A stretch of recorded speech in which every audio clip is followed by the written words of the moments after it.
It's only a failure if you stop trying, otherwise, it's an experiment. What has improved your life so much that you wish you had done it sooner? I quit smoking for real when I had my first kid. I don't get bronchitis every year anymore and my allergies aren't as bad anymore. If you haven't quit yet, let me tell you it's hard, but you won't regret it. I started doing yoga every day 2 months ago and I feel so much better. My body doesn't hurt constantly, my work injuries give me less trouble, and I'm just happier. I've also started running, which I've always hated, but now I look forward to whenever I can. I hate the days I can't run because of work. Playing Minecraft. I'm a fully grown adult that used to think it was really stupid. But then my friends set up a server, and now we all play together. It's a wonderful creative outlet that isn't anywhere near as stressful as some games can be.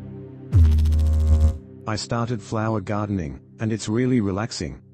You'll see results all summer, with lots of successes and failures, but failures bring improvements.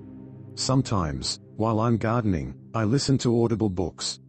It's especially great if you have a desk job.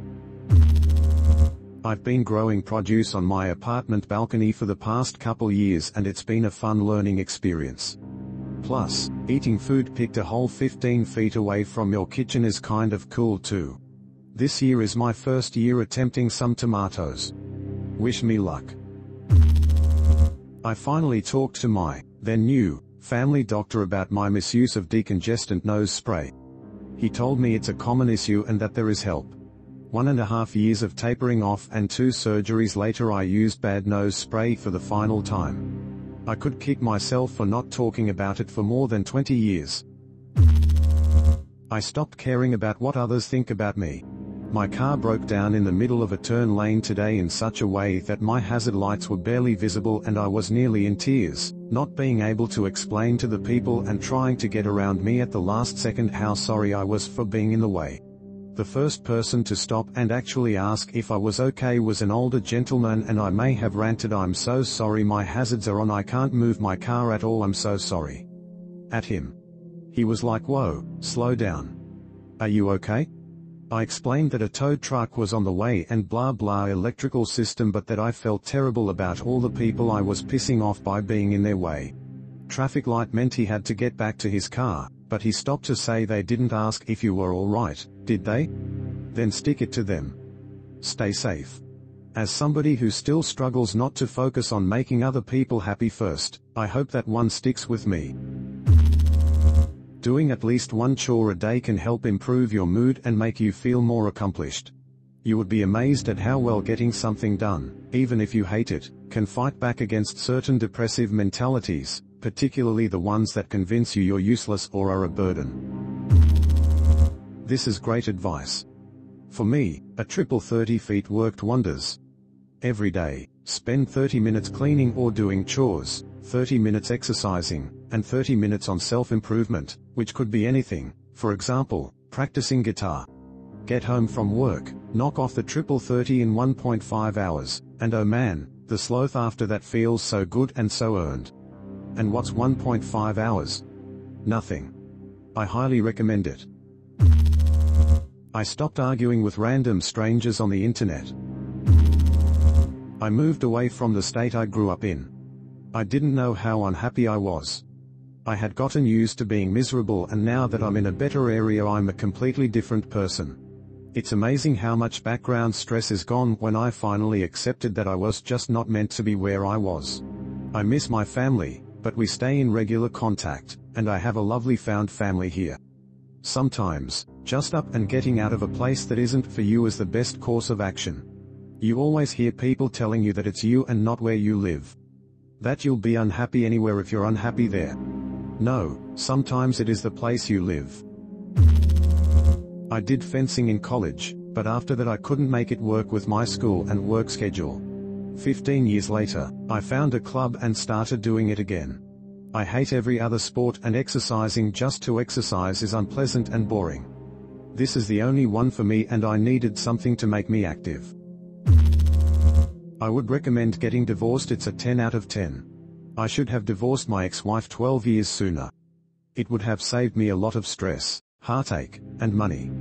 I'm a much more relaxed and easygoing person now that I'm divorced. I started reading science fiction and fantasy books instead of only reading great, or literary books, and I found that I like reading things that I enjoy more than things that other people deem relevant or worthwhile. It was hard for me to learn that sometimes the slog is worth it, but sometimes you just need to put a book down if it isn't working and read something else. Quitting drinking has been the best thing I've ever done for my mental and physical health, and it has nothing but improved my relationships. The last year and a half have been the best I've ever had. Eating dinner or a late snack at work.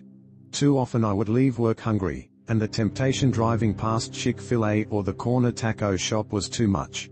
I've kept my weight under control for a couple of years now, having dropped from 220 pounds to 170 pounds. That's from 100 to 75 kilograms. Simple and effective. No one has said it yet, but laser eye surgery is the best money I've ever spent. I had mine last month. Well, it was annoying for the first 2 weeks or so, but definitely worth it. No more glasses fogging up, no more weird moments when you cannot wear your glasses for some reason. No more money spent on buying contact lenses, cleaning solutions and all the other costs. On the negative side, you won't actually shoot lasers out of your eyes. Daily exercise. It doubled my energy for an hour out of my day. Exercising is something of a flywheel in that the more you commit to working out regularly, the more energy you will have. It's hard to get the wheel started, but once it's moving, the momentum will help carry you. When I went for my first run, I was absolutely exhausted and then moderately sore for a few days afterwards. It kind of sucked.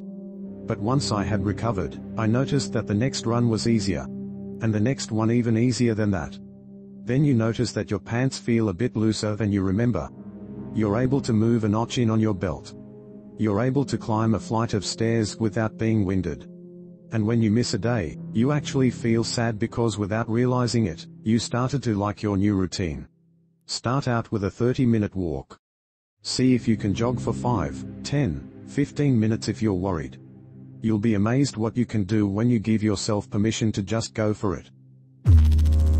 Learning to set boundaries and to say no. It's so important to be able to do this, and while most people realize the benefits for themselves, it's so much nicer to have a partner you know will say no, and set boundaries. An ex of mine was really worried about messing things up and would rarely say no, or set boundaries even though I was constantly pushing her to set them, and I had to be really slow and pay attention to her as she tried to hide any discomfort so I would know.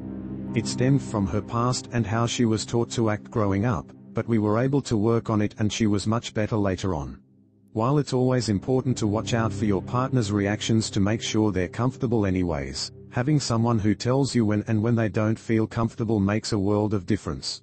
All is to say, don't think it's selfish to say no and set boundaries. It's much better for everyone, especially yourself. I got a proper diagnosis. I think a lot of people that have questioned themselves for years about, what's wrong with me, finally get diagnosed, and it's a big relief that changes a lot for the better. I didn't even realize that I was doing a lot of things in my life on hard mode. When I was told that I would lose my eyesight, it made me pay more attention to how beautiful the sky was. I can still see and I enjoy watching the clouds on a level I can't even explain. I learned Spanish. Now I have a lot of amazing Latino friends and I got a lot of great gigs and opportunities because of it. I have friends all over the world now. I'm going to Europe for the first time this year. I feel like the world has opened up for me. Now I'm back in school learning how to teach English to Spanish speakers and I'm learning French. Plus, it was a huge confidence booster. I stopped living my life just waiting for the weekend. When you work 5 days a week and have just 2 off, it's not good to be always waiting for those 2 days. You can plan something meaningful or fun every day, even if it's just a small thing. I had someone tell me, life is a marathon not a sprint, but the better advice I got was, life is not a race at all. It's more like river rafting, and the point is that you're there with people you love spending time with and you're enjoying your surroundings together. Of course there's rapids sometimes and still waters sometimes, and usually you know where you're going to end up, but it's about the experience, not the destination. Not everyone can afford this, but moving closer to work has its benefits. The pandemic did me a solid on this one. Lost my job of 20 years due to it. 2 hours of commuting every day, which had just risen to 3 hours, took a year off, then found a perfect job round the corner from my house. 4 minutes walk. Absolute game changer. Took a 20% pay cut, but we sold my commuting car, and with the price of fuel what it is, we're actually considerably better off. The 3 hours saved commuting means extra time with my wife and kids. I'm very happy.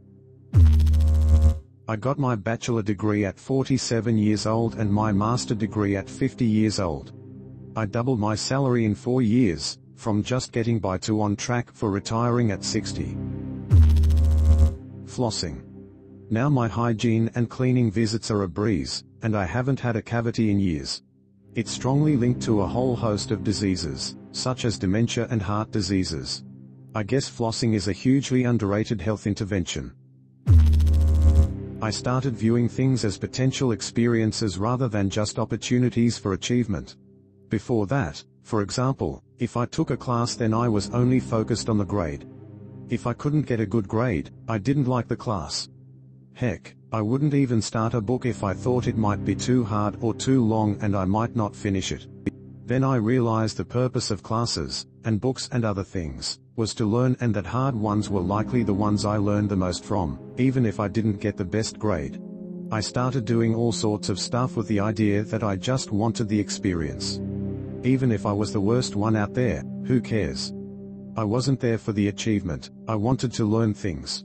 This works socially as well, and I started taking way more risks, telling myself that, at the very least, it would be a learning experience. I saw a saying once, it's only a failure if you stop trying, otherwise, it's an experiment. I love it. I'm working out and deleting most social media, like Twitter and YouTube. Before you delete YouTube, remember to subscribe. Thanks for sticking around till the end. See you tomorrow for more Reddit content.